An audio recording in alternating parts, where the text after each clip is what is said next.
नमो भगवते वासुदेवाय।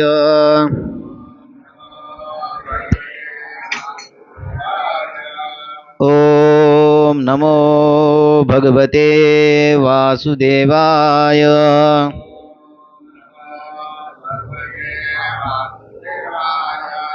ओम नमो भगवते वासुदेवाय।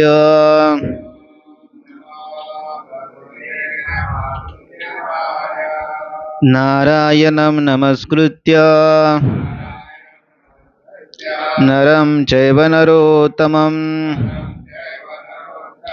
देवीं सरस्वतीं व्यासं ततो जयमुदीरयेत्। नष्टप्रायेषु अभद्रेषु नित्यं भागवत सेवया भगवती उत्तमश्लोके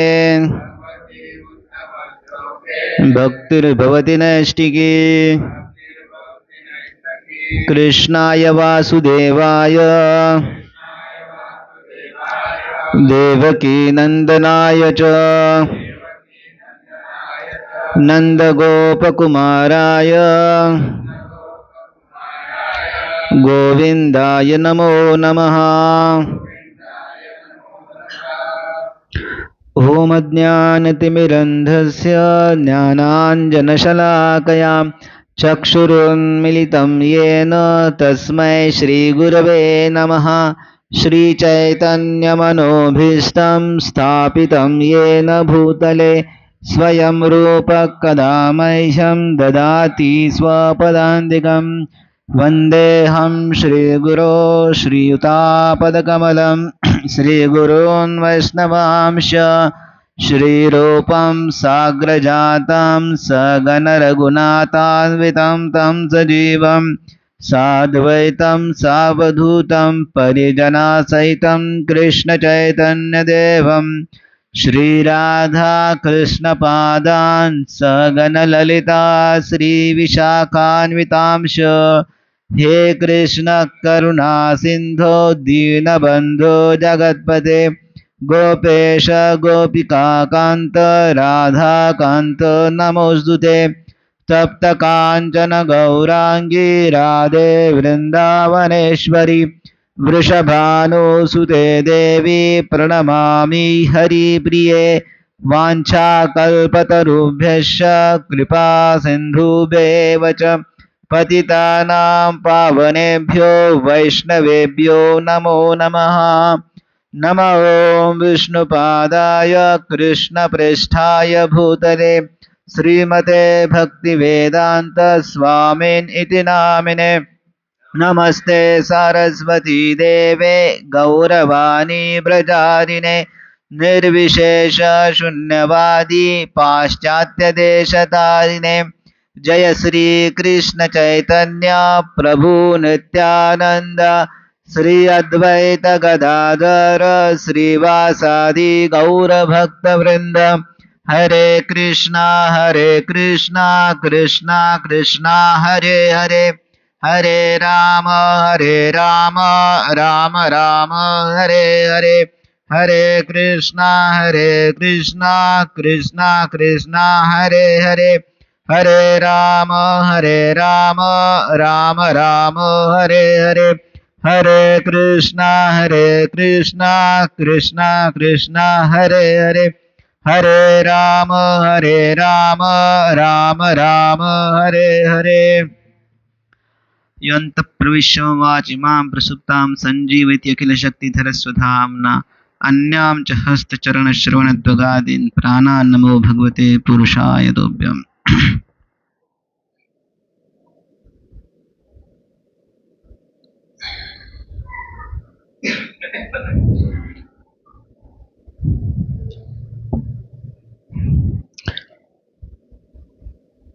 नाभागात् अम्बरीशो नाभागात् अम्बरीशो भूत महाभागवतकृति नास्पृशद् ब्रह्मशापोऽपि यं न प्रतिहत क्वचित्। हरे कृष्णा. तर सर्वांचं भक्तांचं स्वागत आहे आजच्या या आपल्या साप्ताहिक सत्संग कार्यक्रमामध्ये. आज बरेच भक्त मुंबईला गेले तर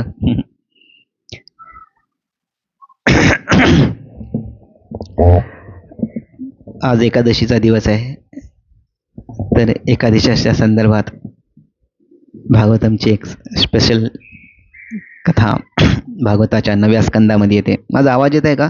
थोडा व्हॉल्यूम पाहिजे वर, आवाज थोडा. हां,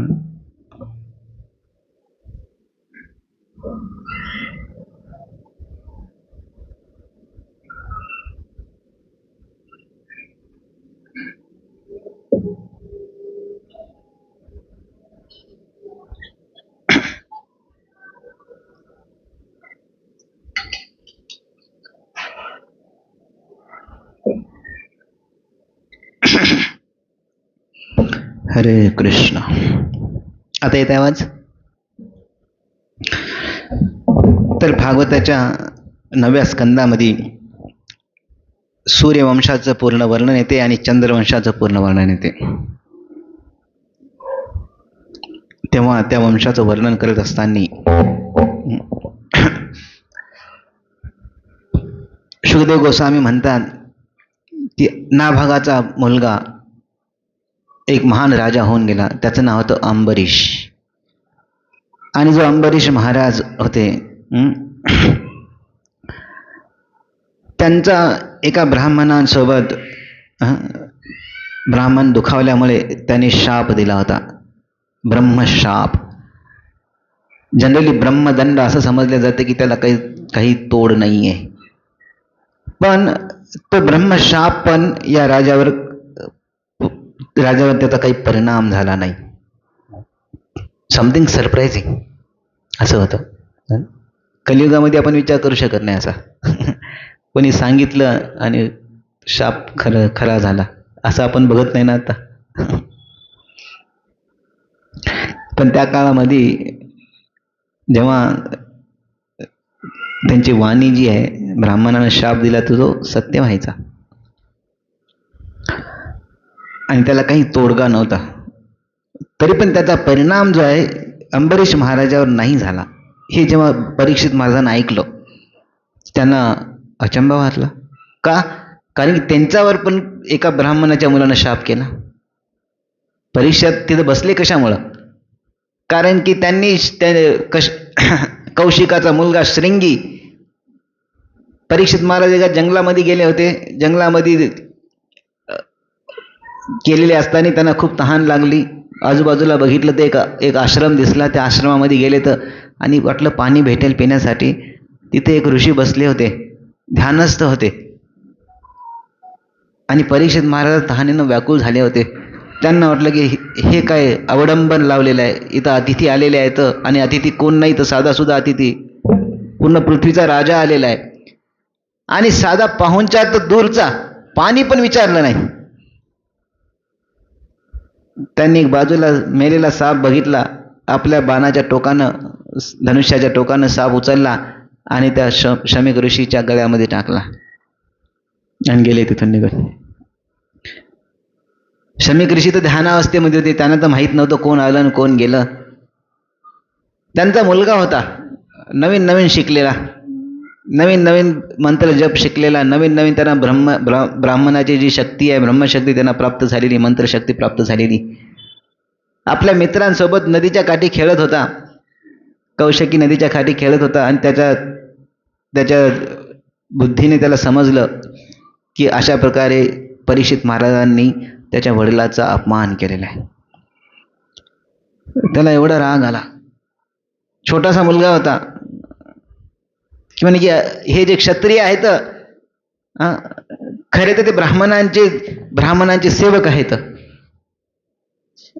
पण हा उद्धटपणा.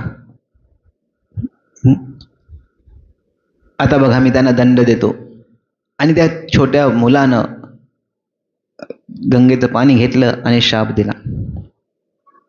म्हणजे की 7 दिवसाच्या शेवटी तक्षक नावाचा साप येईल आणि परीक्षित महाराजांचा मृत्यू होईल. परीक्षित महाराजांचा मृत्यू होईल. शमीक ऋषी म्हणे की अरे काय गरज होती याची? त्यांनी काही अपमान घेतला नाही मनावर. त्यांनी जेव्हा आपली मेडिटेशनमधून बाहेर आले ते बघितलं गळ्यामध्ये मेलेला साप आहे, उचलला, खाली टाकला आणि विसरून पण गेले. पण घरी वापस आला मुलगा आणि म्हणे की मी असं असं झालं. तर ते मुलावर रागावले की छोट्याशा अपराधासाठी मृत्यूदंड हे शोभत नाही आहे, आणि ते पण कोणाला? राजाला. आणि कोणता राजा? त्या राजाच्या मुळेच आपण सगळे आध्यात्मिक सेवा करत आहोत, भक्ती करत आहोत, तपस्या करत आहोत. काही राजा रक्षण करत आहे म्हणून आपण करत आहोत. तर मग अशा वेळेस राजाला दंड देणं, ते पण मृत्यूदंड, योग्य नाही आहे म्हणे. पण यानं तर शाप दिलेला होता. आता परीक्षित महाराजांनी मग ठरवलं की आता 7 दिवसामध्येच मृत्यू आहे, तर सगळं काही त्याग करून गंगेच्या ठिकाणी बसलेत आणि विचार लागले की आता करायला काय पाहिजे. तर सगळे ऋषीमुनी इकडे तिकडे आले, ते सगळेजण सांगण्यासाठी. पण कोणाला पण शंका नव्हती की हे जे शाप जो आहे तो कधीच होणार नाही, अशी शंका कोणाला नव्हती. सगळ्यांना खात्री होती की हा जो शाप आहे दिलेला त्या शृंगी नावाच्या मुलानं, तो नक्कीच सत्य होणार आहे.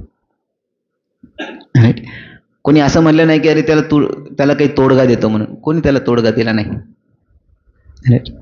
आता तेच राजा ऐकत आहेत की असा एक राजा होऊन गेला अंबरीश, की त्याला पण ब्राह्मणाने शाप दिला होता, पण त्या शापाचा त्याच्यावर काही परिणामच नाही झाला.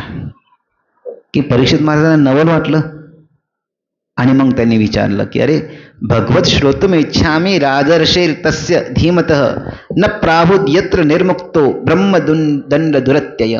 अरे जो ब्रह्मदंड आहे, ब्रह्मांचा शाप आहे, जो दुरत्यय, कधीच त्याचं लंघन होऊ शकत नाही, असा शाप कसा त्याच्यापासून परिणाम नाही झाला. तर मला त्या अंबरीश महाराजाबद्दल ऐकायचं आहे.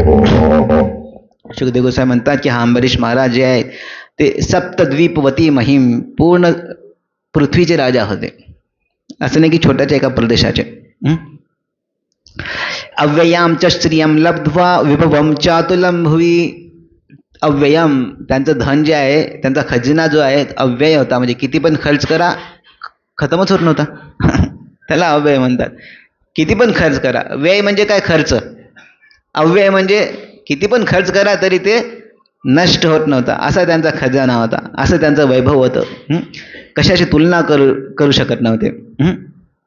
पण त्यांची चेतना काय होती? त्यांच्याकडे एवढं ऐश्वर होतं, पण त्यांची चेतना काय होती? मेने अतिदुर्लभम पुंसाम सर्वम तत्स्वप्न संस्तुतम विद्वान विभो निर्वाणम तमो विशती यत्पुमान. पण ते काय म्हणत होते? की म्हणत होते की अरे मनानं चिंतन कोणी कल्पना पण करू शकत नाही एवढं वैभव त्यांच्याकडं आहे. पण ते समजत होते की हे जे वैभव आहे ना, तमो विशती यत्पुमान, ॲक्च्युली या वैभवामुळंच व्यक्ती तमोगुणामध्ये जातो, अंधारामध्ये पडतो. ते या वैभवाला प्रॉब्लेम समजत होते. त्यांना वाटत होतं की माझं आध्यात्मिक जीवन धोक्यामध्ये आहे. कशामुळं? या ऐश्वर्यामुळं. कारण की जिथं ऐश्वर्य असते, जिथं पैसा असतो, स्त्री दीवतम आसवम यत्र, जिथं पैसा आहे तिथं जुगार आहे. खिशातच पैसा नाही तर कुठून जुगार खेळणार? जिथं पैसा आहे तिथंच मांसाहार आहे, जिथं पैसा आहे तिथंच व्यभिचार आहे, जिथं पैसा आहे तिथंच सर्व दुर्गुण आहेत.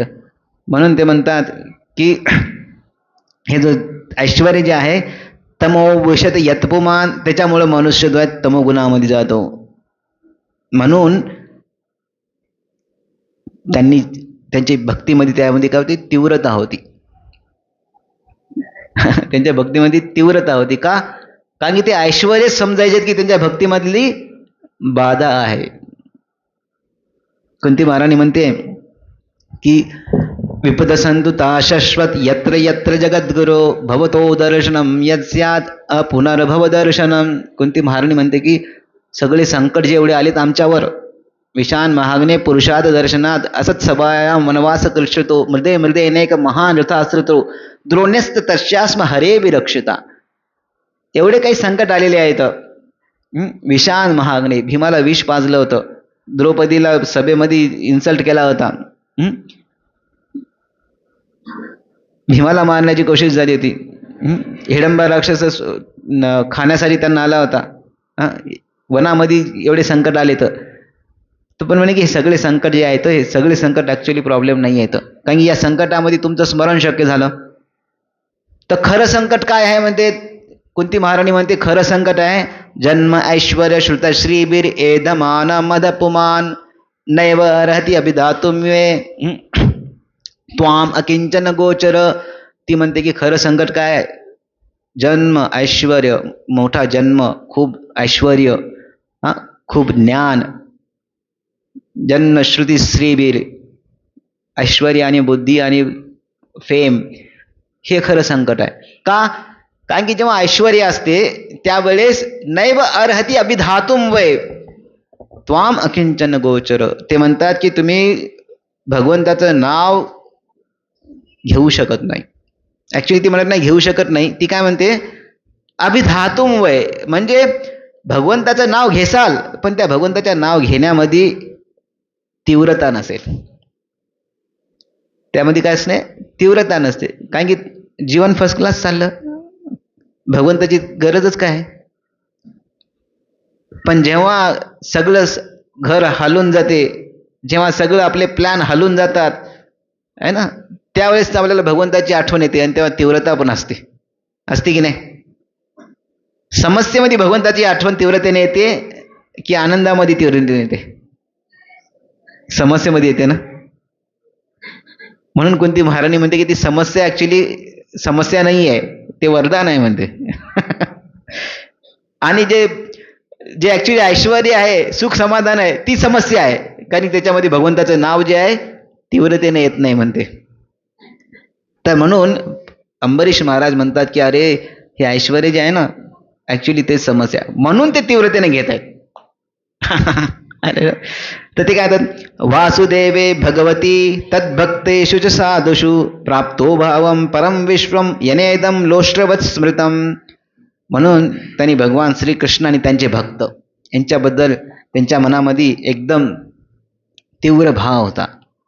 आणि बाकीचे यालाच ते महत्त्व द्यायचे. तो भगवंत आणि भगवंताचे भक्त या एकाच गोष्टीला त्यांच्या जीवनामध्ये महत्त्व होते. बाकी सगळ्याला ते लोष्ट्रवत म्हणजे दगडासारखं वाळूसारखं गिनायचे, तर बाकी कशाला महत्त्व द्यायचे नाहीत ते. सवय मन कृष्ण पदारविंदयोर वाचांसी वैकुंठ गुणानुवर्णने. मग ते काय करायचे? तर राजा होते ते. ते आपलं जीवन कसं करायचे तर व्यतीत करायचे, तर आपल्या सर्वांसाठी शिकवण आहे. आपल्याला ते सांगत आहेत की कशा प्रकारे जगायला पाहिजे. बरेच जण म्हणतात की अरे इथून हे पण शिकायला पाहिजे की पैसा असो की पैसा नसो ते महत्वाचं नाही आहे ना. असं नाही की भक्ती करायला तर गरीबच राहायला पाहिजे, असं काही नाही आहे. तर ऐश्वर्य संपन्न असेल तरी प्रॉब्लेम नाही आहे, पण ते ऐश्वर्य असताना अंबरीश मार्गासारखं जीवन जगायला पाहिजे. ते काय करत होते, आपला कालावधी ते कसा घालत होते ते आता दिलेलं आहे त्यांनी. सवय मन कृष्ण पदारविंदयो. मनानं ते सदैव कशाचं चिंतन करायचं? भगवान श्रीकृष्णांच्या चरण कमलांचं चिंतन करायचं. वाचांसी वैकुंठ गुणानुवर्णने. आणि त्यांची वाणी कशासाठी ते वापरायचे? तर भगवान श्रीकृष्णांच्या गुणगान करण्यासाठी वापरायचे. तर करो हरेर मंदिर मार्जनादिषु. ते राजा होते, कितीतरी नौकर त्यांना होते, पण मंदिरामध्ये साफसफाई हातात झाडू घेऊन स्वतः करायचे ते. आज पण जगन्नाथपुरीमध्ये जेव्हा रथयात्रा निघते तेव्हा तिथला राजा हातामध्ये झाडू घेऊन साफसफाई करतो, म्हणजे सांगण्यासाठी की राजा असेल इथला, पण भगवंतापुढे तो कोण आहे? दास आहे, सेवक आहे. म्हणून आपण इथं जेव्हा सेवा करतो, जनरली समाजामध्ये कॅटेगरीज असतात आहे ना. अरे ही सेवा, साफसफाईची सेवा ती माझ्या लायकीची नाही आहे.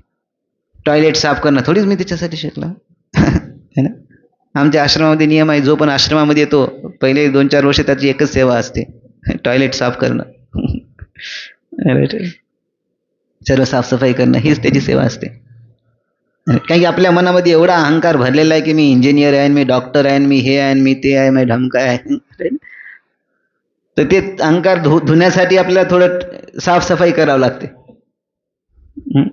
इथं राजा स्वतः मंदिर मार्जनादिषु,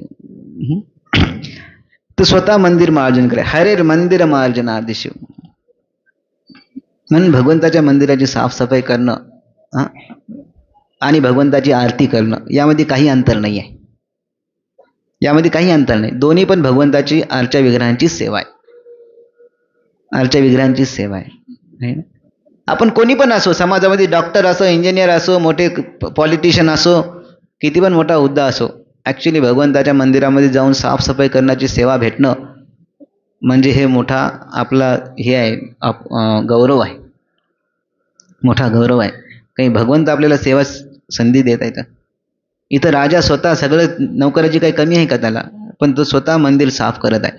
असं म्हणत नाही की हे माझं काम नाही आहे, है ना.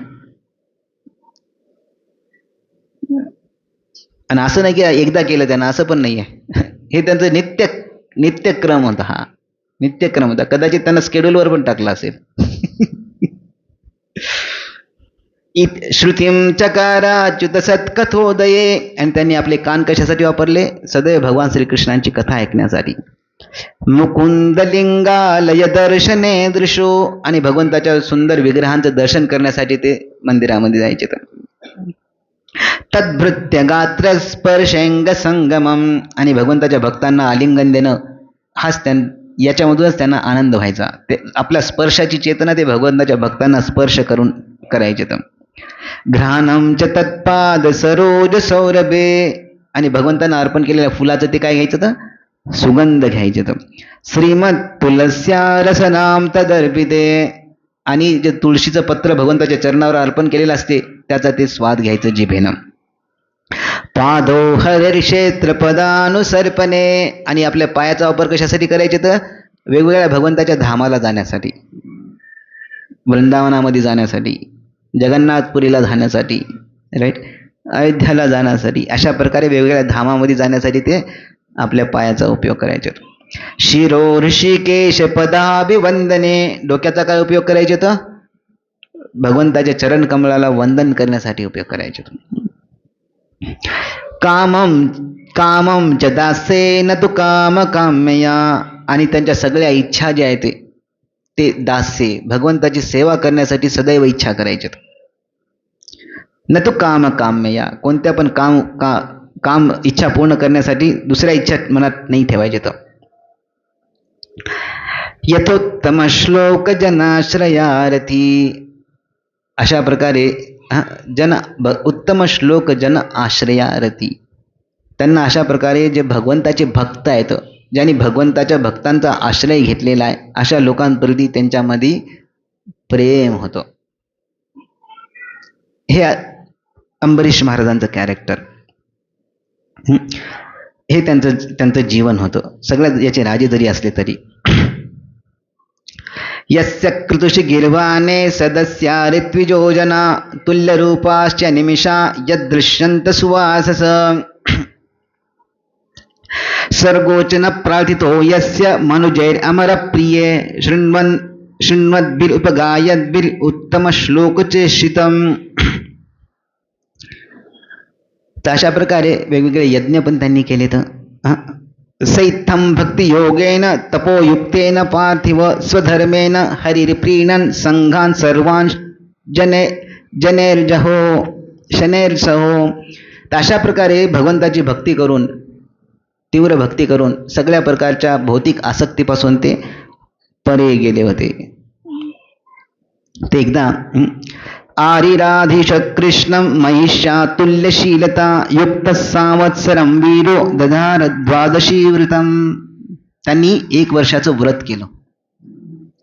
वृंदावनामध्ये जाऊन द्वादशी व्रत म्हणजे एकादशी व्रत. ते एकादशीचं व्रत त्यांनी 1 वर्षाचा नियम केला की वृंदावनामध्ये जाऊन एकादशीचं ते 1 वर्षासाठी व्रत करणार. काय व्रत असते? पहिले दशमीला दुपारी जेवण करतात, संध्याकाळी उपवास करतात, आणि पूर्ण एकादशीला पूर्ण निर्जल करतात, आणि द्वादशीच्या दिवशी सकाळी प्रार्थना टाईमला थोडासा प्रसाद ग्रहण करून उपवास तोडतात, आणि पूर्ण रात्री जागरण करतात. एकादशी म्हणजे काय असते? जागरण असते. पूर्ण दिवसभर भगवंताचं नामस्मरण कीर्तन करणं आणि पूर्ण रात्रभर जागरण करणं, त्याला एकादशी म्हणतात. ही ॲक्च्युली एकादशीची प्रोसिजर आहे. तर अशा प्रकारे वृंदावनामध्ये जाऊन 1 वर्ष सगळ्या एकादशी त्यांनी तिथं पालन करण्याचं त्यांनी व्रत घेतलं होतं. तर एके दिवशी जेव्हा वृंदावनामध्ये ते असताना वृत्तांते कार्तिके मासी त्रिरात्रम समुपोषित, त्रिरात्र समुपोषित म्हणजे दशमीची रात्र, एकादशीची रात्र आणि द्वादशीचं पण आहे. स्नातक कदाचित कालेंद्याम हरिम मधुवने रचयत. ते एकदा ते कार्तिक महिन्यामध्ये जेव्हा त्यांचा कार्तिक महिन्याची जी एकादशी होती त्यावेळेस त्यांनी उपवास केला. कालिंद्याम यमुनेमध्ये स्नान केलं आणि मधुवनामध्ये, मथुरेच्या बाजूला मधुवन आहे, त्या मधुवनामध्ये त्यांनी भगवान श्रीकृष्णांची पूजा केली आणि महाअभिषेक विधिना सर्वोपस्कर संपदा अभिशिष्टांबरा अंबराकल्पेर गंधमाल्याहरणादिभी. भगवंताचं अभिषेक केला तिथं त्यांनी, भगवंताचं विग्रहाची पूजा केली, त्यांचा शृंगार केला. तद्गतांतर भावेन पूजयाम आस केशवम ब्राह्मणाश्च महाभागान सिद्धार्थान अपि भक्तित. अशा प्रकारे त्यांनी आळच्या विग्रहांची पूजा केली, ब्राह्मणांना लक्ष्मी दिली, गायींची सेवा केली. अशा प्रकारे त्यांचं पूर्ण हे झाल्यानंतर आता त्यांचा उपवास सोडण्याचा वेळ आला. उपवास सोडण्याचा जेव्हा वेळ आला त्यावेळेस तस्य तरी तिथे अतिथी साक्षात दुर्वासा भगवान भूत. त्या क्षणी एक तिथे अतिथी आलेत आणि ते होते, त्यांचं नाव होतं दुर्वासा. दुर्वासा मुनी आलेत. त्यांचं नाव काय? दुर्वास. दुर्वास म्हणजे सगळे ऋषीमुनीमध्ये हे फेमस आहेत. कशासाठी फेमस आहेत? क्रोधासाठी फेमस आहेत. ॲक्च्युली बाकीचे जे ऋषीमुनी असतात त्यांनी क्रोध केला तर त्यांची शक्ती कमी होते, पण दुर्वासांचं उलट आहे. ते क्रोध केले, शाप दिला की त्यांची शक्ती वाढते. हे शिवजीचे अंश आहेत, नाही ना, शिवजीचे अंश आहेत. विष्णूचे अंश दत्तात्रय आलेले आहेत, ब्रह्माजीचे अंश सोम आलेले आहेत आणि शिवजीचे अंश दुर्वासा मुनी आलेले आहेत. ते दुर्वासा मुनी शिवजीचे अंश आहेत, त्यामुळे त्यांच्यात रुद्र कोप त्यांचा स्वभाव होता. त्यांना दुर्वास म्हणजे काय? त्याचा अर्थ असा आहे की ते वास म्हणजे कपडे. ॲक्च्युली त्यांनी कपडे घातलेलेच नाहीत, पण त्यांना कोण म्हणणार, म्हणून त्यांना दुर्वास, हार्डली ड्रेस्ड. दुर्वासाचा अजून अर्थ आहे की दुर्वा गवतेचं जो ज्यूस पितात फक्त, त्याला म्हणतात दुर्वास. असे तपस्वी, राईट. तर ते दुर्वासा मुनी तिथं कसे आले? तर अतिथी म्हणजे काय? ज्याला वेळ नाही, टाईम नाही, कधी सांगून येत नाही, त्याला अतिथी म्हणतात, राईट ना. आणि अशा अतिथीला देवो भव म्हणलेला आहे. त्यांची देवासारखी सेवा करायला पाहिजे आपण. आता अतिथी ते आल्यानंतर, आणि ते पण ऋषी आले तर ताम अनार्जितथिम भूप प्रत्युत्थानासनार्हणे याचे अभ्यवहाराय पादमूलमुपागतः. लगेच ते उठले तर अंबरीश महाराज आणि त्यांचं स्वागत करण्यासाठी गेले तर आणि त्यांची अर्चना करण्यासाठी गेले तर. प्रतिनंद्यस्य तथा कर्तुमावश्यकं गथ निमज्जं बृहध्यायन कालिंदी सलिले शुभे. तर त्यांनी त्यांचं स्वागत करण्यासाठी गेले तर त्यावेळेस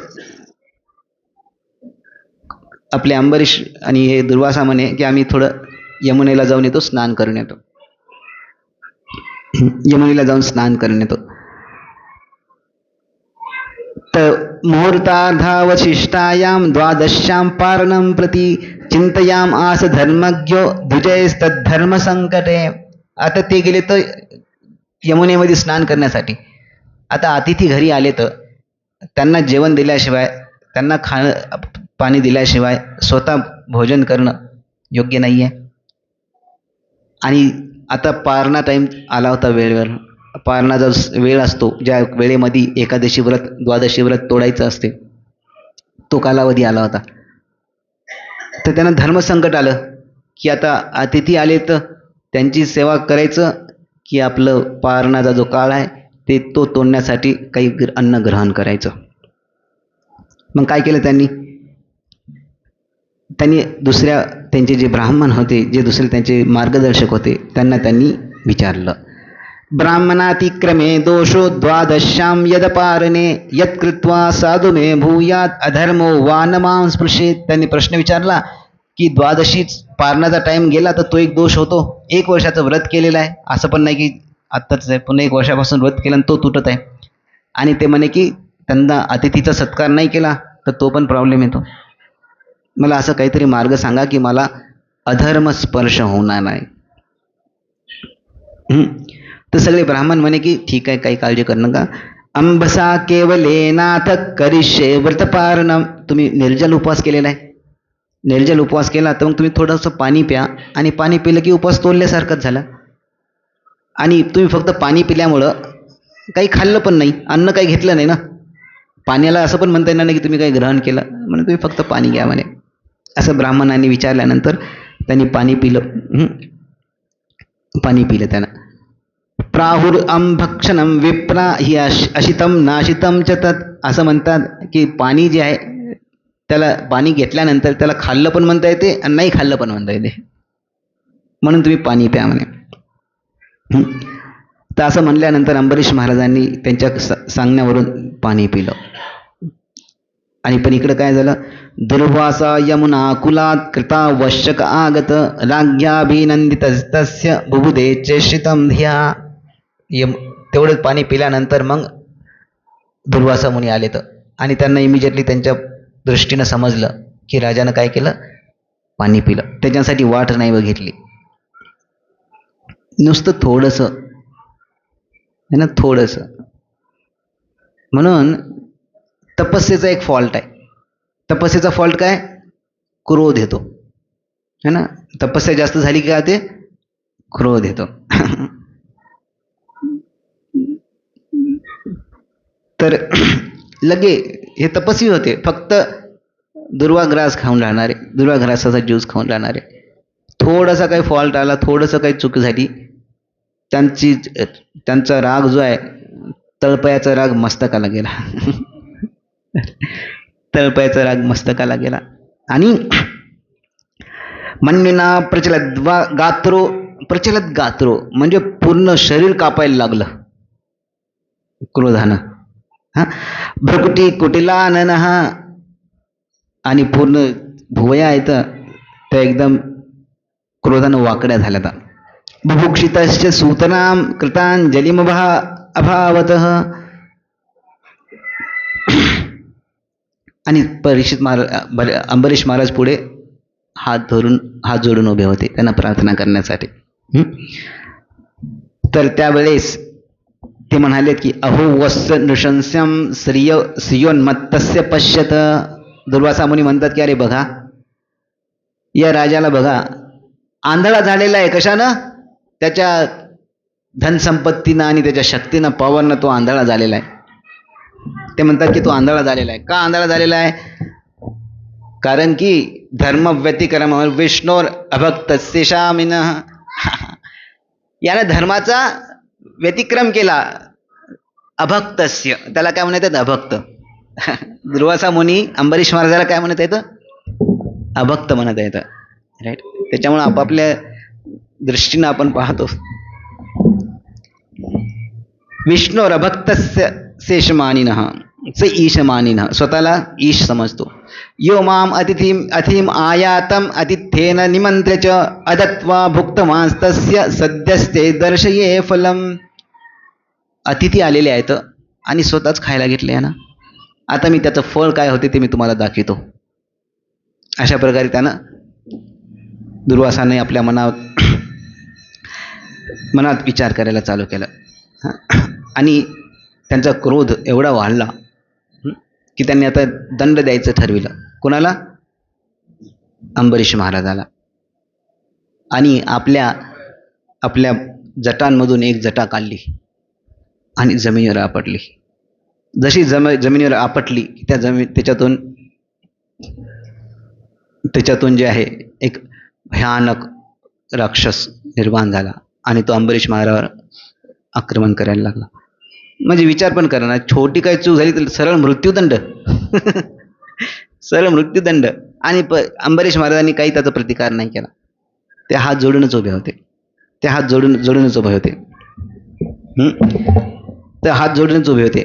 पण जसं ते राक्षस अंबरीश महाराजाकडे जात होता की लगे भगवंताचं सुदर्शन चक्र जे आहे ते तिथं प्रकट झालं. भगवंताचं सुदर्शन चक्र तिथं प्रकट झालं. आणि ते सुदर्शन चक्र अंबरीश महाराजांना विचारलं पण नाही ना, अंबरीश महाराजांनी काही बोलिलं पण नाही. असं नाही की अंबरीश महाराजांनी प्रार्थना केली की भगवंतांना की या यांच्यापासून रक्षण करा किंवा हे सुदर्शनाला प्रार्थना, काही प्रार्थना केली नाही.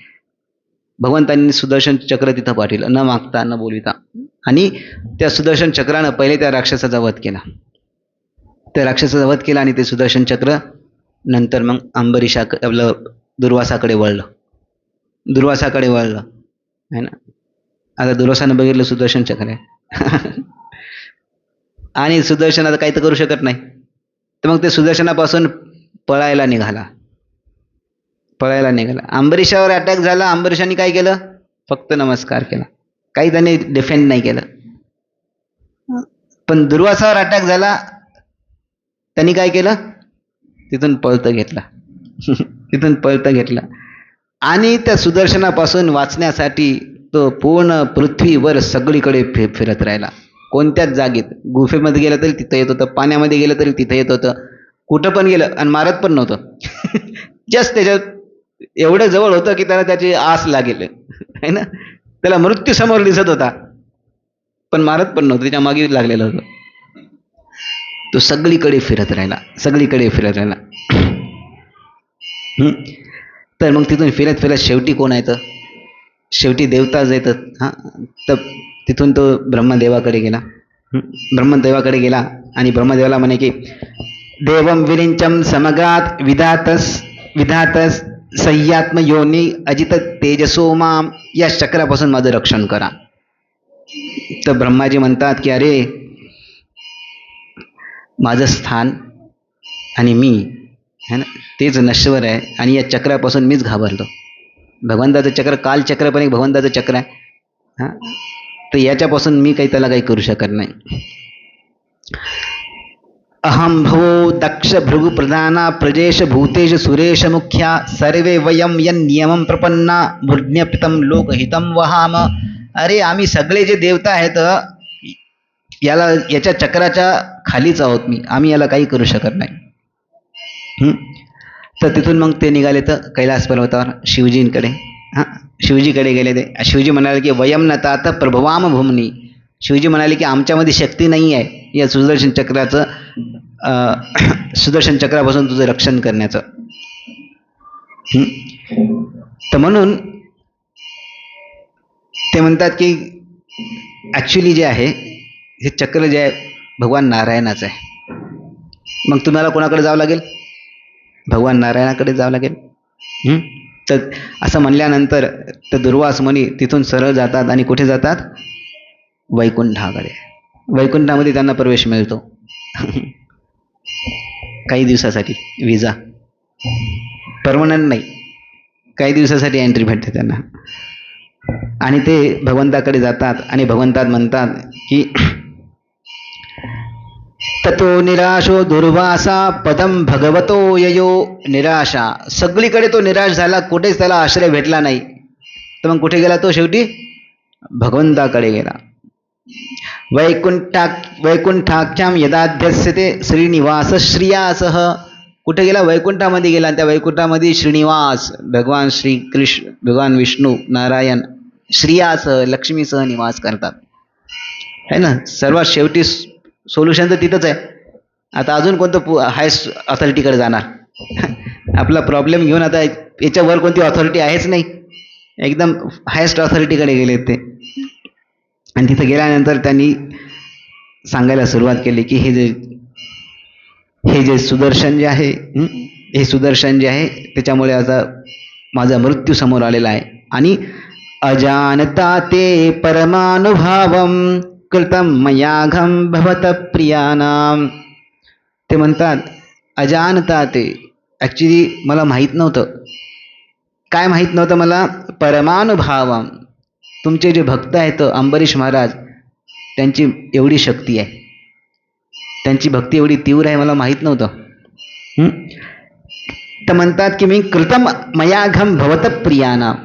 आणि त्यांची ॲक्च्युली शक्ती काय भक्तांची? भवत प्रियानाम. ते भगवंताला प्रिय आहेत. अंबरीश महाराजांची खरी ताकद काय? ते भगवंताला प्रिय आहेत. भवत प्रियानाम. जरी इथं दिसत असतील भौतिक जगामध्ये राजा, भगवंत वैकुंठात असतील, पण ते भगवंताचे प्रिय आहेत. आणि त्यांच्याप्रती मी काय केलं? अपराध केलेला आहे. विदेही तस्या पजितम विधातस. तर हे सुदर्शन तुमचंच आलेलं आहे आणि तुमच्या भक्ताप्रती अपराध केलेला आहे, तर त्याच्यापासून मला मुक्त करा, सोडा. यन्नामुदिते नरको उदिते नारकोपी. तर ते म्हणतात की तुमचं नाव घेतलं तर नरकातले लोक पण मुक्त होतात. ज्याला नारकी गती प्राप्त झालेली आहे, ज्यांनी एवढे एवढे पाप केलेले आहेत, एवढी शक्ती आहे तुमच्या नावामध्ये की तुमचं नाव जरी घेतलं तर सगळ्या पापापासून मुक्ती होते आणि नरकामधून पण डायरेक्ट वैकुंठाला रस्ता भेटेल. डायरेक्ट वैकुंठाला रस्ता भेटेल, एवढी नामामध्ये शक्ती आहे. आपण जेवढे पाप करू शकत नाहीत तेवढे पाप एक नामाच्या उच्चारणाने नष्ट होतात. तर तुमच्या नावामध्ये एवढी शक्ती आहे. आता तर तुम्ही प्रत्यक्षात समोर आहात. नुसतं नाव घेतलं तर एवढी शक्ती आहे, तर भगवंत आता प्रत्यक्षात समोर आहे, तर तुम्ही काय करू शकत नाही. तर भगवंत काय म्हणले? किती जणांना ऐकायचं आहे? भगवंताचा काय मेसेज आहे? हे जे श्लोक आहेत भगवंत आता जे बोलत आहेत, सर्वांना काळजीपूर्वक ऐकायला पाहिजे की भगवंत कसा विचार करतात. दुर्वासा मुनी तिथं त्यांनी शरण मागायला आलेले आहेत आणि भगवंताचा स्वभाव आहे, जो कोणी शरण मागायला येतो त्यांना शरण देणं, राईट. तो पण भगवंताचा स्वभाव आहे, रक्षण करणं. आणि त्यांना म्हणतात गो ब्राह्मण हितायच. ते ब्राह्मण होते, ब्राह्मणाचं हित करणं हे पण त्यांचा स्वभाव आहे. त्यांना ब्राह्मण्य हिताय म्हणतात ना, ब्राह्मण हितायच. ते ब्राह्मण होते, असं थोडी राक्षस होता. दुर्वासा तर काही राक्षस नव्हता, तो तर ब्राह्मण होता, राईट. तपस्वी होता. आपण काही असा पण काही इंद्रिय भोगी नव्हता, तो तपस्वी होता आणि भगवंताचाच आश्रय मागत होता, अजून तर काही मागत नव्हता, राईट.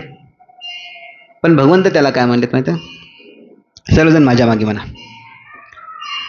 अहम भक्त पराधीनो ही अस्वतंत्र इव द्विज साधुवीरग्रस्त हृदयो भक्तैर्भक्त जनप्रिय. तर भगवंत म्हणतात की तुम्हाला वाटत असेल की मी भगवंत आहे आणि पूर्ण स्वतंत्र आहे. ते म्हणते नाही, मी स्वतंत्र नाही आहे. तर मी अहम भक्त पराधीनो.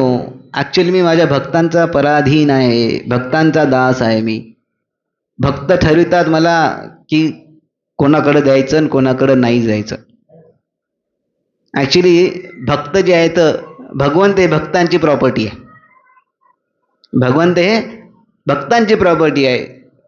कुंती महाराजांच्या प्रार्थने म्हणतात की नमो अकिंचन वित्ताय निवृत्तागनवृत्तये आत्मा रामाय शांताय कैवल्यपतये नमः.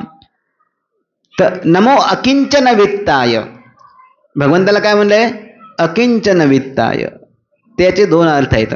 एक आहे की भगवंत जे लोक आहेत ज्यांच्याकडे कोणतंच काही पण नाही, अकिंचन म्हणजे किंचित पण धन ज्यांच्याकडे नाही आहे. आपण म्हणू थोडंसं आहे माझ्याकडे, किंचित तर आहे, पण ज्यांच्याकडं किंचित पण नाही आहे, भौतिक संपत्ती ज्यांच्याकडे किंचित पण नाही आहे, अशा लोकांची संपत्ती भगवंत आहेत. नमो अकिंचन वित्ताय. आणि कोण म्हणते? कुंती महाराणी म्हणते. अरे तिथं राजमहालामध्ये राहिली ना, ती थोडी गरीब होती अशी की आहे ना, पण ती म्हणते की नमो अकिंचन वित्ताय, म्हणजे इथल्या सगळ्या धनाचं संपत्तीचं कोणी आपली म्हणून समजत नाही, त्याच्यावर किंचित पण प्रोप्रायटरशिप मालकी हक्क दाखवत नाही. काही प्रत्येक रुपी जी आहे ती कोणाची आहे? भगवंताच्या सेवेत आहे. अशी जी ज्याची चेतना आहे त्यांना म्हणतात अकिंचन. आणि अशा अकिंचन भक्तांचे वित्त प्रॉपर्टी कोण आहे? भगवंत. म्हणून त्यांना म्हणलंय नमो अकिंचन वित्ताय. दुसरं भगवंताचं नाव, याचा दुसरा अर्थ असा आहे, अकिंचन, ज्यांच्याकडे काहीच धन नाही आहे, ज्यांनी पूर्ण भगवंताचा आश्रय घेतलेला आहे, असे भक्त हे भगवंताची प्रॉपर्टी आहेत. भगवंत अशा भक्तांना आपली प्रॉपर्टी समजतात. वैकुंठाचं जे धन आहे त्याला प्रॉपर्टी समजत नाहीत भगवंत. भगवंत आपली प्रॉपर्टी कोण समजतात?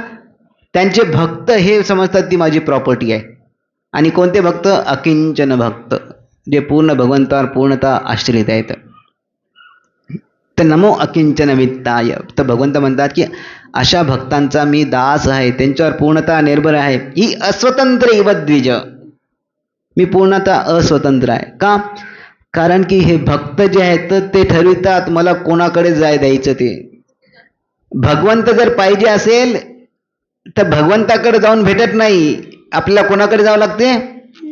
भक्ताकडे. भक्ताकडे द्यावं लागते.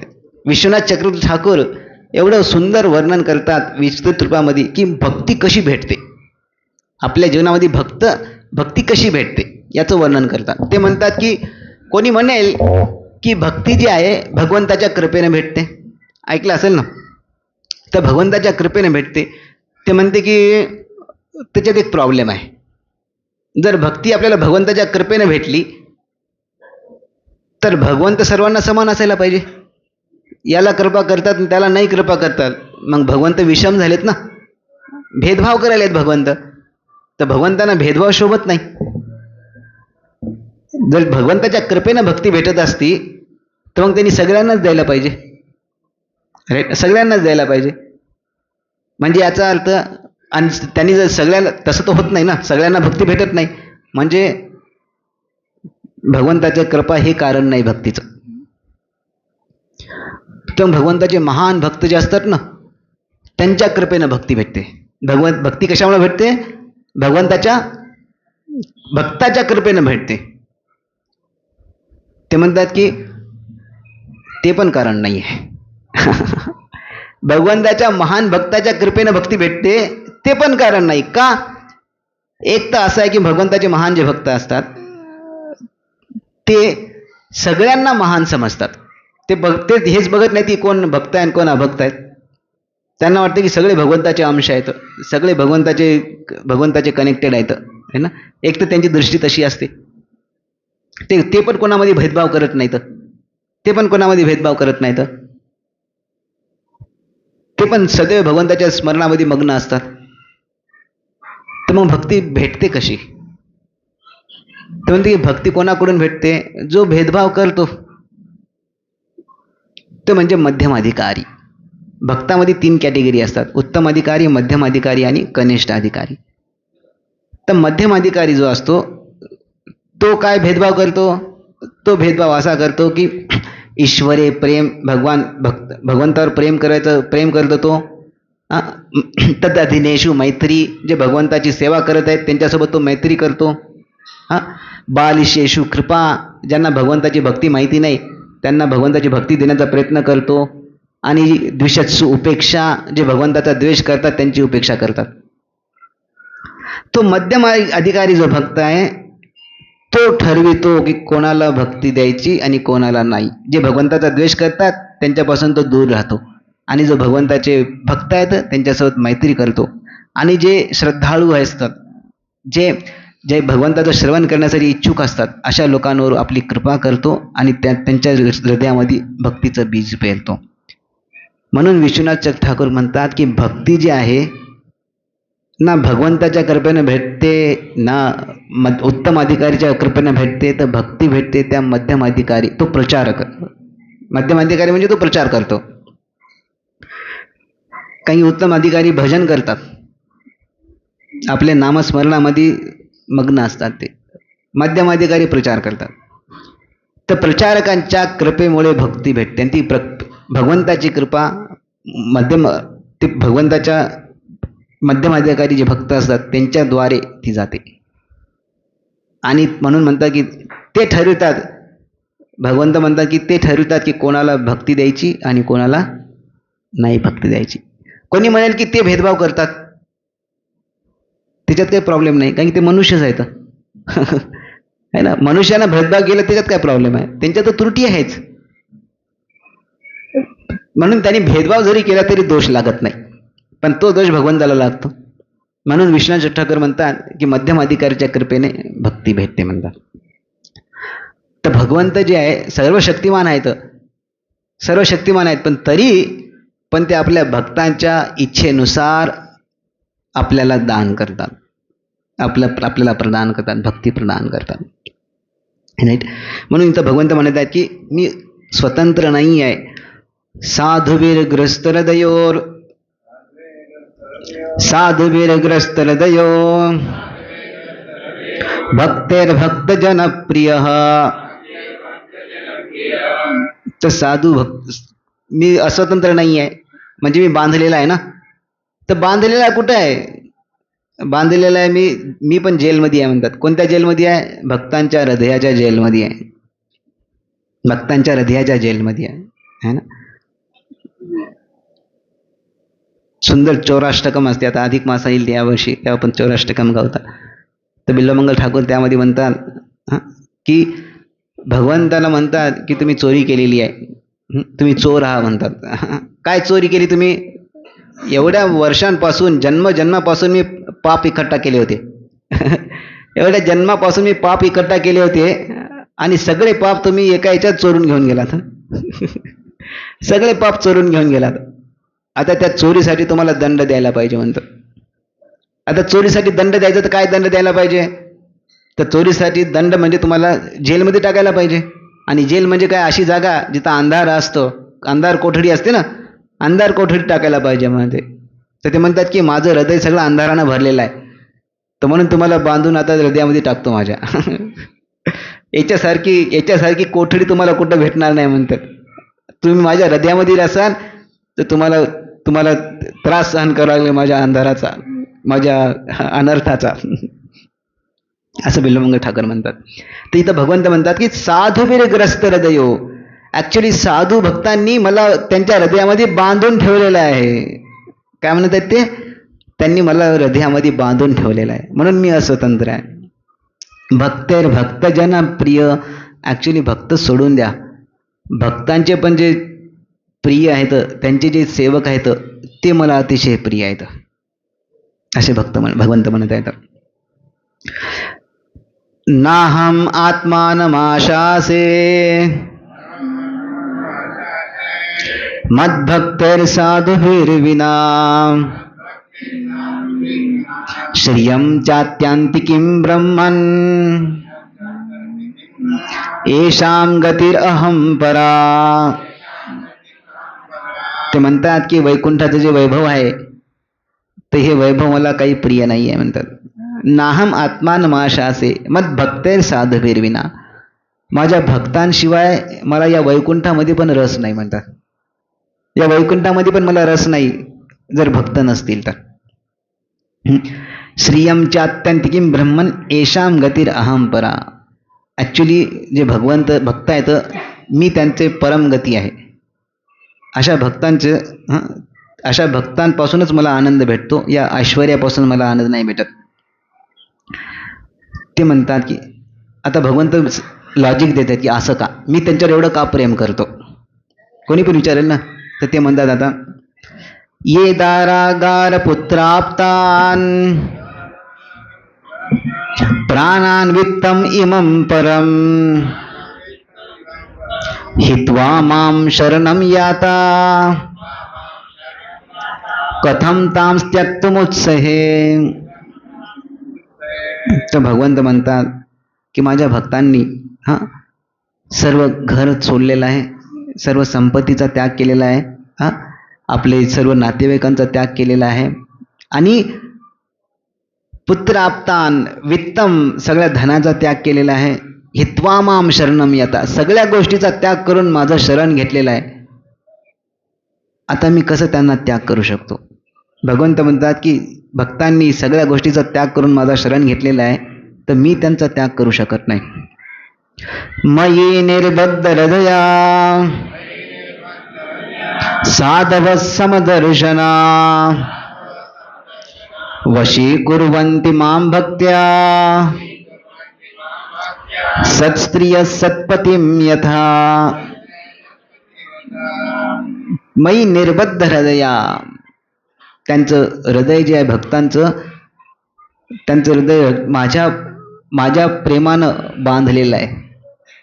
निर्बद्ध हृदया साधव समदर्शना वशीकुर्वन्ति मां भक्त्या. त्यांनी कसं मला वशमध्ये घेतलेलं आहे, जसं एक पतिव्रता स्त्री जी आहे आपल्या पतीला वशमध्ये करते. कशी करते? सेवा करून. राईट. पत्नी जी आहे सकाळपासून संध्याकाळपर्यंत पतीच्या सेवेमध्ये असते. आणि त्यामुळे पती जो आहे दिवस रात्र काम करतो. कशासाठी? घरी वस्तू आणण्यासाठी, घरच्या गोष्टी देखण्यासाठी, काळजी करण्यासाठी, आहे ना. वशीकुर्वन्ति मां भक्त्या. तर पत्नी जी आहे आपल्या सेवेद्वारे ॲक्च्युली रूल करते, राज्य करते. घरामध्ये कंट्रोल करते. कशानं? फक्त सेवेद्वारे. राईट.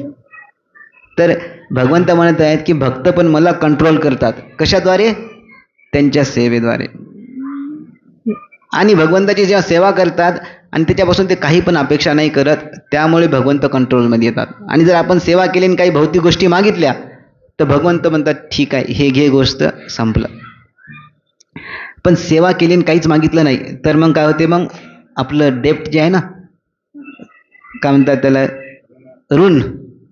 ऋण वाढते, है ना.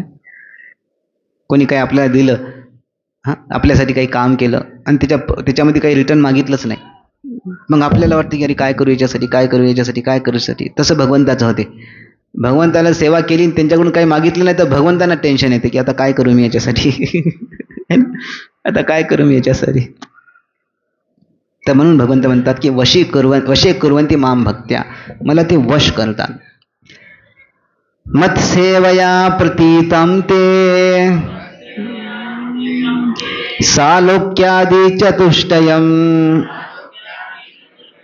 नेच्छन्ति सेवया पूर्णा कुतोऽन्यत् कालविप्लुतम्.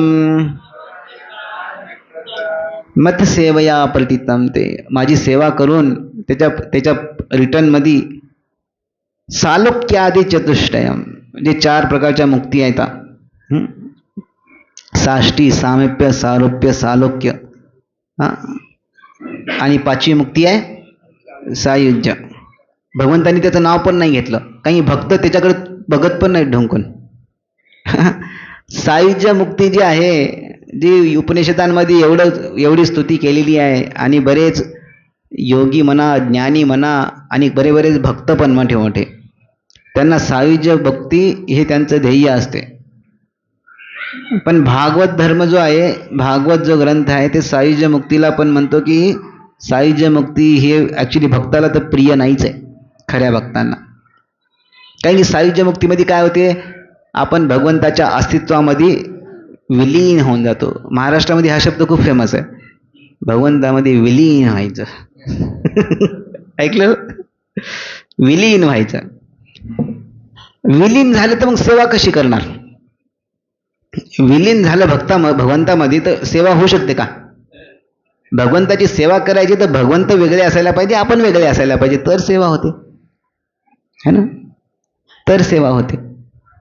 तर म्हणून सायुज्य मुक्ती जी आहे ती भक्तांना कधी प्रिय नाही आहे, ती दिली तरी घेत नाहीत.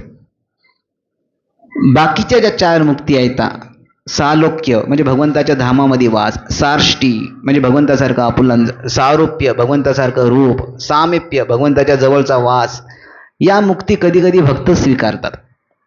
काही वैकुंठामध्ये गेले तर भगवंताचा संग भेटेल, कधी कधी स्वीकारतात, पण त्याची अपेक्षा कधी करत नाहीत. ते म्हणतात की या मुक्ती मी दिल्या तरी ते घेत नाहीत. मत सेवनम विना, म्हणजे जर सेवा जर नसेल तर ती मुक्ती पण नाही पाहिजे. सेवा असेल तर मुक्ती चालेल, पण सेवा नसेल तर मुक्ती पण नाही पाहिजे. म्हणजे काय? जर आपल्याला इथंच सेवा असेल आणि वैकुंठात सेवा नसेल तर कुठं जायला पाहिजे आपण? इथं राहायला पाहिजे.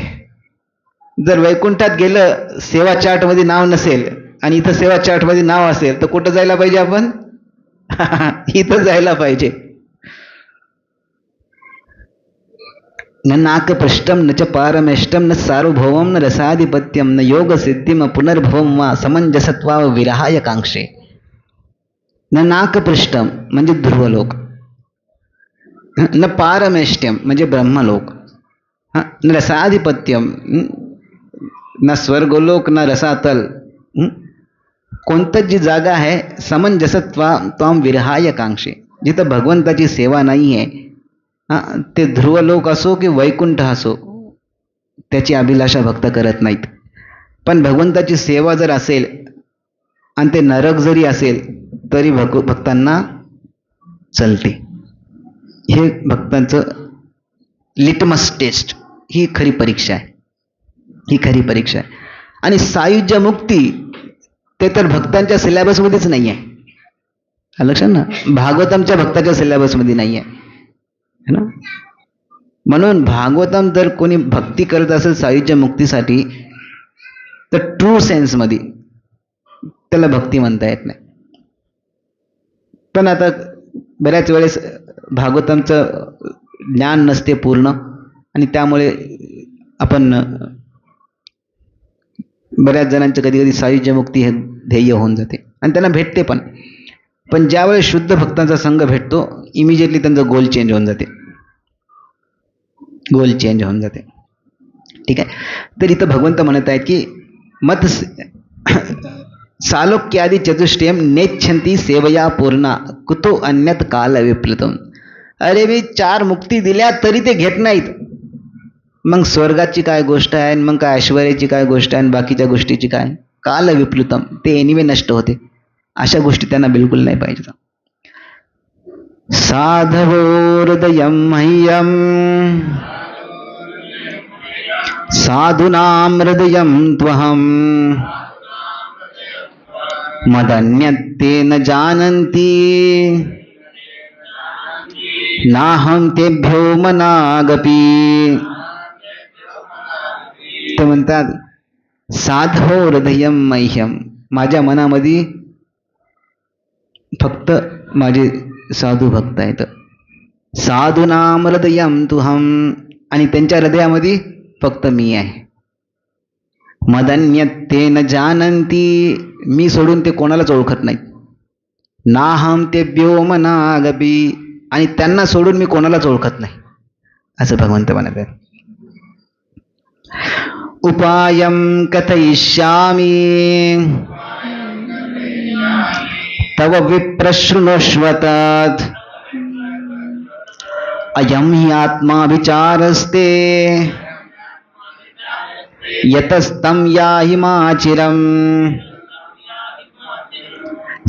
ते म्हणतात की आता ठीक आहे, एवढं सांगितलं, फिलॉसॉफी पूर्ण सांगितली की माझा भाव काय आहे, पण तुझा प्रॉब्लेम जो आहे ते तर मागे सुदर्शन उभा आहे. ते म्हणते की सुदर्शन माझंच चक्र आहे, पण मी काही करू शकत नाही.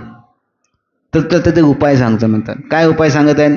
जिथून तू आलेला आहेस तिथंच वापस जा. का?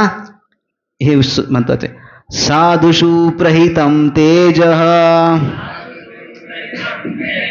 प्रहर्तु कुरुते शिवम, है ना.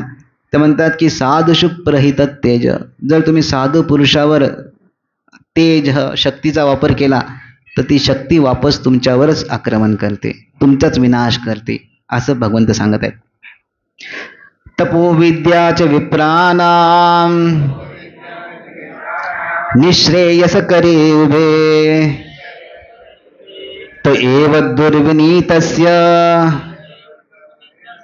कल्पेते कर्तुरन्यथा. आता ते उपदेश करत आहेत कोणाला? दुर्वासा मुनीला. म्हणतात की तू ब्राह्मण आहेस, तपस्वी आहेस, है ना. तर म्हणतात की विद्यावान आहेस, म्हणतात की तपो विद्या विद्याच्या विप्राणाम, ब्राह्मणांची तप, ब्राह्मणांची विद्या निश्रेयस कर उभे, ऍक्च्युली ते त्यांच्या उन्नतीचं कारण बनते. पण तर एव दुर्विनीतस्य, बट ते नम्र नसतील, त्यांच्यामध्ये नम्रता नसेल, ते ज्ञान आणि तपचा परिणाम नम्रतेमध्ये नाही झाला तर काय होते मग? तर तेच ज्ञान आणि तप त्यांच्या नाशाचं कारण बनते. कारण की त्यामुळे काय करतात ते? मत अतिक्रम, मोठ्या लोकांचा अपमान करतात. ब्रह्मस्तद्गच्छ भद्रं ते नाभागत्तनयं नृपं क्षमापय महाभागं ततः शांतिर्भविष्यती. ते म्हणतात की तुम्ही वापस जा आणि अंबरीश महाराजांना माफी मागा. त्यांची माफी मागसाल तरच तुमची हे शांती होऊ शकते. वैकुंठातून वापस यावं लागलं त्यांना. यद गत्वान निवर्तन्ते, ते स्थान त्यांना भेटलं, पण तिथून पण त्यांना वापस यावं लागलं. तर त्यानंतर अंबरीशम उपावृत्य तत्पादो दुःखितो गृहीत, तिथून तो आलेत आणि सरळ अंबरीश महाराजांचे पाय पकडलेत. अंबरीश हा राजा होता, हे क्षत्रिय होता, हे ब्राह्मण होते, तपस्वी होते, ऋषी होते. जनरली काय असायला पाहिजे? राजाने ऋषीचे पाय पडले, साहजिक आहे. इथे ऋषी राजाचे पाय पकडत आहेत. म्हणून भक्ती जी आहे ते सगळं उलट पलट करून टाकते. भक्ती सगळं उलट पलट करून टाकते, है ना. श्वपचो गुरु. जर कोणी श्वपच म्हणजे कुत्र्याचं मांस खाणारं घरामध्ये जन्माला, है ना, मांसाहार तर सोडून द्या, त्याच्यात कुत्र्याचे मांस खाणारे अजून पतित, अशा घरामध्ये कोणी जन्माला आणि पण तो जो वैष्णव असेल तो सगळ्यांचा गुरु होऊ शकतो. सगळ्यांचा गुरु होऊ शकतो. अशाकडून आपण दीक्षा घेऊ शकतो, अशाकडून आपण शिक्षा घेऊ शकतो, अशांची आपण पूजा करू शकतो. पण कोणी मंत्र विशारद असेल, तंत्र विशारद असेल, पण तो वैष्णव नसेल तर तो गुरु नाही आहे. त्याला गुरु म्हणून स्वीकारू शकत नाही आपण. प्रल्हाद महाराज म्हणतात की विप्राद्विषड गुण येतात अरविंद नाभ पादारविंद विमुखात श्वपचम वरिष्ठम मन्येत दर्पित मनोवचने हितातम प्राणम पुनाति सकुलम न तो भूरिमान. म्हणतात की कोणी ब्राह्मण असेल, विप्रात द्विषड गुण येतात, त्याच्यामध्ये सगळ्या ब्राह्मणांचे सगळे गुण आहेत. 12 गुण सांगितले ब्राह्मणांचे, आणि ते 12चे 12 गुण ब्राह्मणांचे त्या ब्राह्मणामध्ये आहेत. विप्रात द्विषड गुण येतात अरविंद नाभ, पण पादारविंद विमुखात भगवंताची भक्ती करत नाही, भगवंताचं नामस्मरण करत नाही, भगवंताच्या आळच्या विग्रहांची सेवा करत नाही, प्रसाद घेत नाही, भक्तांचा संग करत नाही. पादारविंद विमुखात श्वपचम वरिष्ठम. प्रल्हाद महाराज म्हणतात की त्याच्यापेक्षा ज्यानं कुत्र्याच्या मांस खाणाऱ्याच्या घरी जन्म घेतला, म्हणजे वर्णाश्रमामध्ये पण नाही, चांडालाच्या पण पलीकडं पत्तर, अशा लोकांच्या घरी जन्म घेतला पण तो भगवंताची भक्ती करत असेल, तो त्या ब्राह्मणापेक्षा पण तो श्रेष्ठ आहे. श्वपचम वरिष्ठम.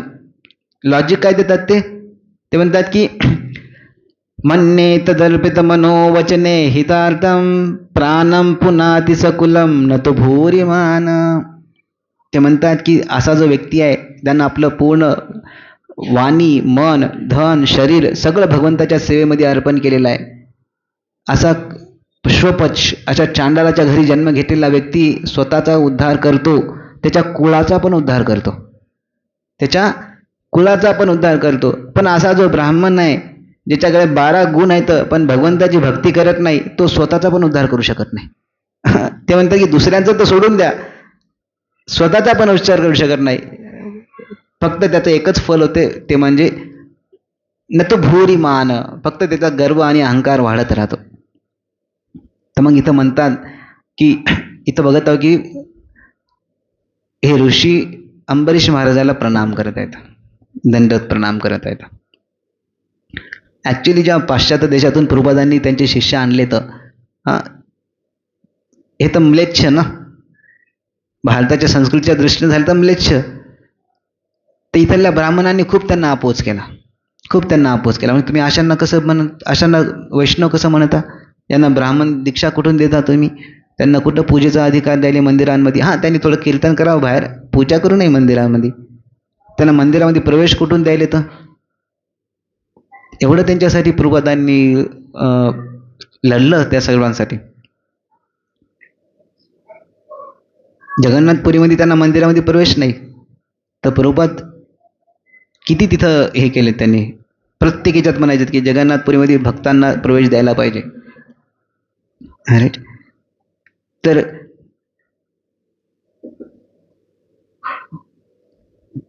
तर अंबरीश महाराज इथं भक्ती जे आहे ते सगळं उलटं करून टाकते. म्हणून फक्त भक्ती, एका जर भक्त असेल तर बाकी सगळं दुय्यम आहे. प्रभुपादांनी पाश्चात्य शिष्य आणले इथं. एकदा वृंदावनामध्ये गेले होते सगळे. तर वृंदावनामध्ये एक गोस्वामी होते, गोस्वामी मंदिराचे. तिथं दर्शनाला गेले भक्त. ते गोस्वामी म्हणले, खूप छान करत आहात तुम्ही, पाश्चात्य देशामध्ये असून पण भक्ती करत आहात, खूप छान करत आहात. तर अशीच भक्ती करत राहा तुम्ही. अशी भक्ती केल्यानंतर या पुढच्या जन्मामध्ये तुम्ही वृंदावनामध्ये जन्म घेसाल, आणि वृंदावनामध्ये जन्म घेऊन भक्ती घेऊन मग तुम्ही भगवतधामी जासाल. तर भक्तांना वाटलं, त्यांना आशीर्वाद दिला आपल्याला. ते गेले प्रभुपादांना सांगितलं की गोस्वामी असे म्हणले. तर ते म्हणे की तुम्ही जा त्यांना सांगा, आता तुम्ही आता आयुष्यभर या विग्रहांची तर वृंदावनामध्ये राहून तू पूजा कर. आयुष्यभर पूजा केल्यानंतर पुढचा जन्म तुझा अमेरिकेमध्ये हिप्पी होईल. आणि तिथं जाऊन आपले भक्त प्रचार करतील आणि भक्ती करशील आणि मग तू भगवतधामात जाशील म्हणे.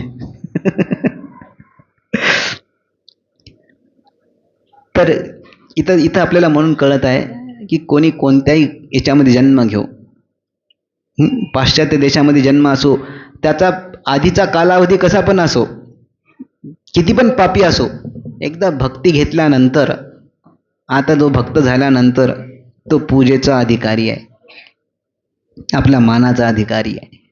त्याचा साधूचं पूर्व बघायचं नसते. तर त्यांनी दंडवत केलं त्याला आल्या आल्या. तस्य सोद्यमनं वीक्ष पादस्पर्श विलज्जित. त्यांना इमिजिएटली लाज वाटली. अरे हे अतिथी आहेत आणि ते माझे पाया पडत आहेत आणि ते पण ऋषी आहेत. तर राजाला इमिजिएटली काय वाटली? लाज वाटली. लज्जित. अस्तावित हरेर अस्त्रम कृपया पीडितो भ्रशम. आणि अंबरीश महाराजांनी प्रार्थना चालू केली सुदर्शनाप्रती. आणि त्यांनी प्रार्थना केली की त्यांची स्तुती केली आणि त्यांनी म्हणे की यांना जो दुर्वासा मुनींना त्यांची रक्षा करा म्हणून. जेव्हा अंबरीश महाराजांनी प्रार्थना केली त्यावेळेस सुदर्शन जे आहे ते शांत झाले. तर ऍक्च्युली सुदर्शनाला भगवान नारायणांनी सोडलं नव्हतं. ऍक्च्युली सुदर्शनाला भगवंतांनी आधीच आज्ञा देऊन ठेवली होती की अंबरीश महाराजांना काही झालं तर तुम्ही त्याचं टेक केअर करा. स्टँडिंग ऑर्डर दिलेली होती. म्हणून ते अंबरीश महाराजांना जसं संकट आलं, सुदर्शनानं आपल्या ऑटोमॅटिक जी आधीची ऑर्डर होती ती फॉलो करायला चालू केली. राईट. तर त्यावेळेस मग जेव्हा अंबरीश महाराजांनी त्यांना माफ केलं, आधीच्या याच्यात म्हणलं की तुमच्या नामाची एवढी महिमा आहे भगवंतांना म्हणे. आता ते म्हणतात, अहो अनंत दासानां महत्वं दृष्टमद्य मे कृतागसोऽपि यद्राजन् मंगलानी समीहसे. ते म्हणतात की मला आज कळालं की भक्तांची महिमा काय आहे. आत्तापर्यंत मी तुम्हाला फक्त राजा समजत होतो, पण आता कळालं की तुम्ही भक्त आहात आणि त्या भक्ताची महिमा काय आहे ते मला आज कळाली. काय महिमा आहे? कृतागसोऽपि यद्राजन्. जरी मी तुमच्यावर अपराध केला तरी तुम्ही मला काय केलं? क्षमा केलं. ही खरी महिमा आहे. दुष्करः कोन साधूनां दुस्तजो वा महात्मनां यः संगृहीतो भगवान सात्वतां ऋषभो हरी. तर म्हणतात की साधूंना असं काय दुष्कर आहे आणि असं त्यांना काय दुस्तेज आहे, कारण की भगवान हरी जे आहेत त्यांनी जिंकलेले आहेत. यन्नाम श्रुती मात्रेन पुमान भवति निर्मल तस्य तीर्थपद किंवा दासानाम अवशिष्यते. यस्य नामश्रुती मात्रेन, भगवंताचं फक्त नावाचं श्रवण केलं तर आपल्या हृदयाचं शुद्धीकरण होते. तर मग तस्य तीर्थपद किंवा दासानाम अवशिष्यते. तर मग जे भक्त आहेत जे त्या भगवंताचं चरणाचं सदैव आश्रय घेतलेले आहेत, तर मग त्यांच्यासाठी काय दुर्लभ आहे.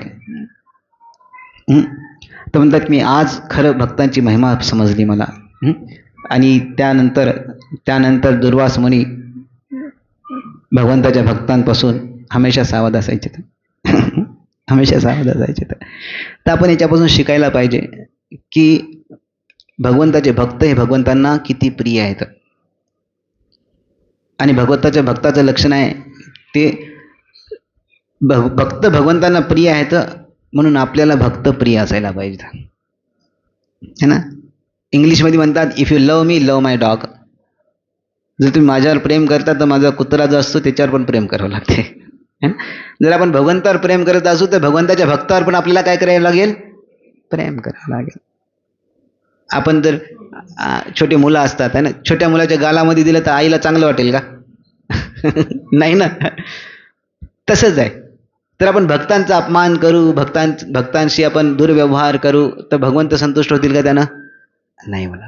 आपण भगवंताचं नाव घेतो भगवंतांना संतुष्ट करण्यासाठी, सेवा करत भगवंतांना संतुष्ट करण्यासाठी, पण आपण भक्तांचा जर अवमान करू, भक्तांशी जर दुर्व्यवहार करू तर मग भगवंत संतुष्ट होतील का? कधीच नाही होणार. कधीच नाही होणार.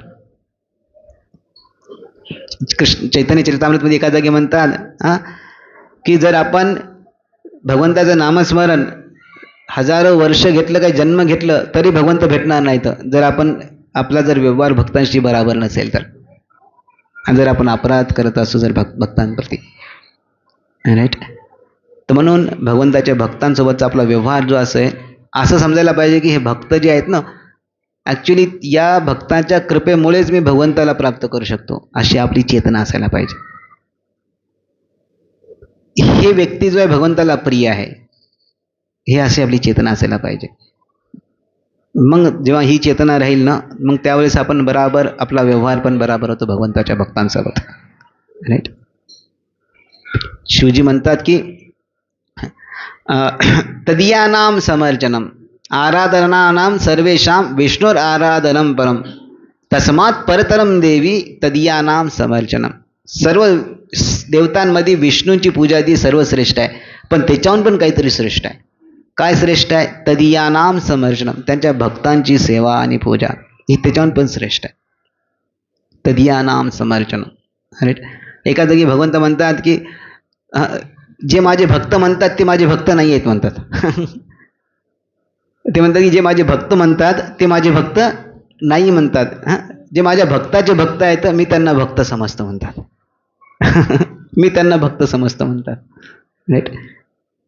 तर म्हणून आपण समजायला पाहिजे की भगवंताची काय चेतना आहे आणि त्यानुसार आपण आपली भक्ती करण्याचा प्रयत्न करायला पाहिजे. हे शॉर्टकट आहे ॲक्च्युली, हे शॉर्टकट आहे. कारण की भगवंताकडे आपण डायरेक्ट जाऊ तर भगवंत कदाचित आपल्यातले गुण दोष पाहतील, रागावतील, पण रेफरन्स असेल कोणाचा तर ठीक आहे. दोष दुर्लक्षित केले जातात, राईट. दुर्लक्षित केल्या जातात. एक स्पेशल ट्रीटमेंट राहते. काही यात कोणत्या आपण मार्गाने आलेलो ते पण महत्त्वाचं आहे. तर हे खूप सुंदर आहे आणि हा एकादशीच्या रिलेटेड प्रसंग आहे. तर आपण भक्तीमध्ये भगवंताच्या भक्तांसोबत विशेष आदान प्रदानाचं व्यवहार असायला पाहिजे आपला. जय श्रील प्रभुपाद की जय.